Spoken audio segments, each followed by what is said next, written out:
নমস্কার বন্ধুরা, চলে এলাম আবার একটা নতুন রান্নার ভিডিও নিয়ে। আজকে আমি ব্রোকলি রান্না করব। আর আমি যেভাবে রান্না করি সেইভাবেই তোমাদের এই রান্নাটা শেয়ার করলাম। দেখো, প্রথমে ব্রোকলিগুলো এইভাবে ছোট ছোট করে পিস পিস করে কেটে নিলাম। আর বেশি বড় বড় ডাঁটা থাকলে ডাঁটাগুলো কিন্তু একটু ছোট করে নিচ্ছি। আর ডাঁটাগুলো মাঝখান দিয়ে একটু চিড়ে চিড়ে দিচ্ছি, যাতে ডাঁটাগুলো শক্ত না থাকে, তাহলে খুব ভালো সেদ্ধ হয়ে যাবে এইভাবে চিড়ে চিড়ে দিলে। আর বেশি ডাঁটা রান্না করলে খেতে একটু ঘাস ঘাস লাগে, তার জন্য কিন্তু একটু বেশি করে ডাঁটাটা আমি ফেলে দিয়ে এভাবেই রান্না করি। আর দেখো, ব্রোকলিগুলো সব কেটে নিয়েছি, আর তার সাথে এইভাবে ছোট ছোট করে ডুমু ডুমু করে কেটে নিয়েছি আলু। শীতকালে কিন্তু ব্রোকলি খুব বেশি পাওয়া যায়, আর খেতে কিন্তু খুব ভালো ব্রোকলিটা। এতটাই স্বাদ লাগে খেতে যে ফুলকপি তো একরকম লাগেই, আর ব্রোকলি কিন্তু তার থেকেও বেশি সুস্বাদু আর ভিটামিন।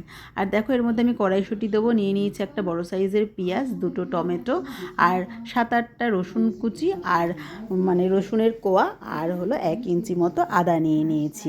এবার আমি কড়াইতে 2 চামচ মতো তেল দিয়ে ব্রোকলিগুলোকে হালকা ভেজে নেব। খুব বেশি ভাজবো না বা খুব বেশি সেদ্ধ করবো না, চাপা দিয়ে একটু ওই 3-4 মিনিট মতো চাপা দিয়ে আমি সেদ্ধ করে নেব, একটু ভাজা করে নেব একটু নুন দিয়ে।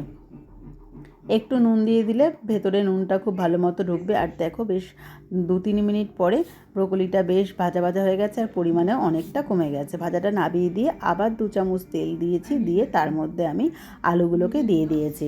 আর আলু ভাজাগুলো বেশ এরকমই ভাজতে হবে, খুব বেশি ভাজলে হবে না, পরে একটু কষালে আলুর মধ্যে মশলাগুলো খুব ভালো ঢুকবে, তার জন্য মিডিয়াম ভাজবো, খুব বেশি ভাজবো না। আর ভাজার সময় আমি এর মধ্যে লবণ আর পরিমাণ মতো একটু হলুদ দিয়েছি, যাতে লবণটা আলু ভাজার মধ্যে ঢুকে যায়।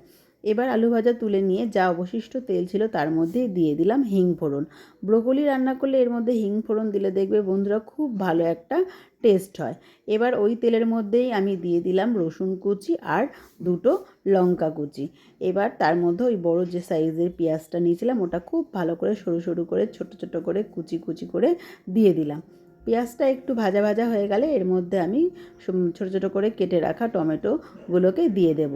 আর টমেটো আর পেঁয়াজটা বেশ ভালো করে ভাজতে ভাজতে তার মধ্যে দিয়ে দেবো একটু পরিমাণ মতো লবণ দিলে তাড়াতাড়ি করে টমেটো আর পেঁয়াজটা কিন্তু নরম হয়ে যাবে, তার জন্য লবণটা কিন্তু আমি আগে দিলাম। এবার লবণ দিয়ে বেশ ভালো করে নাড়াচাড়া করার পরে আমি এর মধ্যে যে 1 ইঞ্চি আদা নিয়েছিলাম, আদাটাকে ঘষে নিয়েছি, আদাটা দিয়ে দিলাম।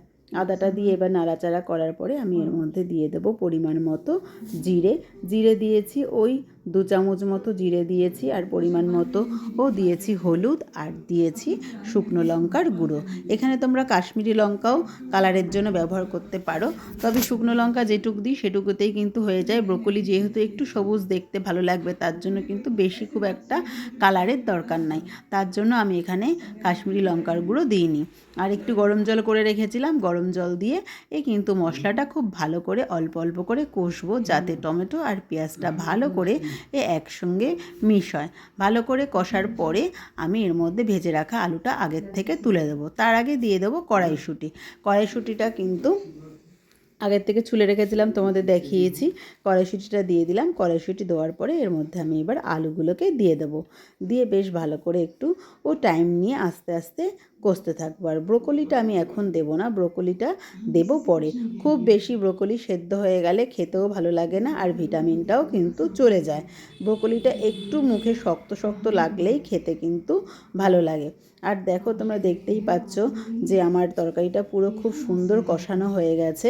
এবার শেষ মুহূর্তে যখন জল দেবো তখনই কিন্তু আমি ভেজে রাখা ব্রোকলিটা দিয়ে দিলাম।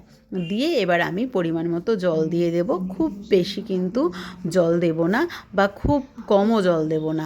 আলুটা একটু সেদ্ধ হয়ে যাবে, যতটা কষেছিলাম সেদ্ধ হয়েই গেছিলো, সেই বুঝে আমি এর মধ্যে জল দিয়ে দিয়েছি। এবার আর বেশ 5 মিনিট মতো চাপা দিয়ে রাখলেই হয়ে যাবে আমার ব্রোকলি আলুর তরকারি। তো বন্ধুরা, আমার এই রেসিপিটা তোমাদের পছন্দ হলে অতি অবশ্যই একবার বাড়িতে ট্রাই করো। আর আমার এই রেসিপিটা ভালো লাগলে একটু লাইক কমেন্ট শেয়ার করে দিও। ফেসবুক থেকে দেখলে একটু ফলো করে দিও, আর ইউটিউব থেকে দেখলে একটা সাবস্ক্রাইব করে রেখো বন্ধুরা, নতুন ভিডিও পাওয়ার জন্য। আর দেখো, আমি নামানোর সময় দিয়ে দিলাম এর মধ্যে স্বাদ মতো চিনি, আর দিয়ে দিলাম বাটার। ব্রোকলির তরকারি করলে কিন্তু বাটার অবশ্যই দিলে খুব ভালো টেস্ট হয়। বাটারের বদলে ঘি দিলেও হবে ঘি দিতে পারো। তো চলো বন্ধুরা, টাটা বাই বাই, দেখা হবে আবার নতুন ভিডিওতে।